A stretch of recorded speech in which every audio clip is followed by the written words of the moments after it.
Hello, this is Ben with Mission Cloud Services, and today I'm going to walk you through enabling virtual multi-factor authentication for your IAM user in AWS.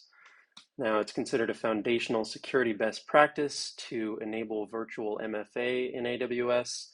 If you'd like to know why, you could actually reference the Security Hub user guide, which is a great tool. This is kind of, as it says in the title, it's a foundational security best practice. So this is really a great place to start when you're wondering how to secure your AWS account.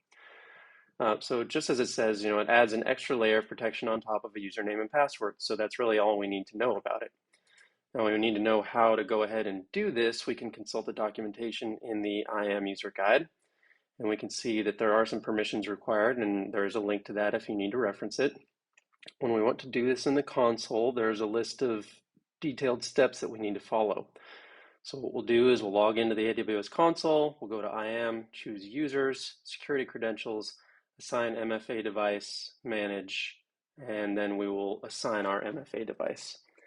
Now you need to follow the documentation to know what type of MFA device is accepted. There's a link to that here, and this looks like a really thrilling document to read, so I'll leave that to you to do in your own time. But basically, it's something like Google Authenticator or Microsoft Authenticator. I use Google Authenticator, so I have a couple links to that here for iPhone and then for Android as well. You can see the logo so you know what to look for if you don't already have this installed. But now we can go ahead and get into it. So we will go to our management console. We're in the console home. Then we're going to go to IAM. You're going to look for users. In this account, this is a demo account. There's only one, and it's myself. I will click on my username. We can see the security credentials tab here.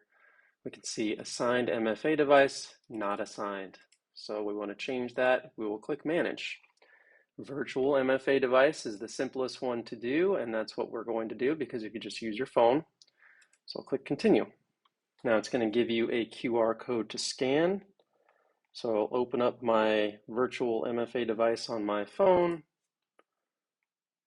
scan that, and then it's going to ask you to input 2 MFA codes. Now you can't see what I'm doing on my phone, but just know that I'm waiting for the codes. I'm putting those codes in, and once that's complete, we'll be all set. So I'll just pause the video for a moment while I wait for that next code. Okay, we're back, and I've received my second code, so I can put that in now and click Assign MFA, and now I've successfully assigned the virtual MFA, so I can close this out. Now what would I do next to make sure that this works? Well, I'm probably going to want to sign out of the console and then sign back in and make sure that the MFA is working properly. So I'll just pause the video and then we will proceed with that. So if I am the administrator of the AWS account, I can look at my user list and see which users have MFA enabled. So I can see that my one user has the MFA enabled. If I am that user and I want to log in for the first time after MFA is enabled, I have to log back in, and then once I put in my username, password, and account number, it will prompt me for a 6-digit OTP code.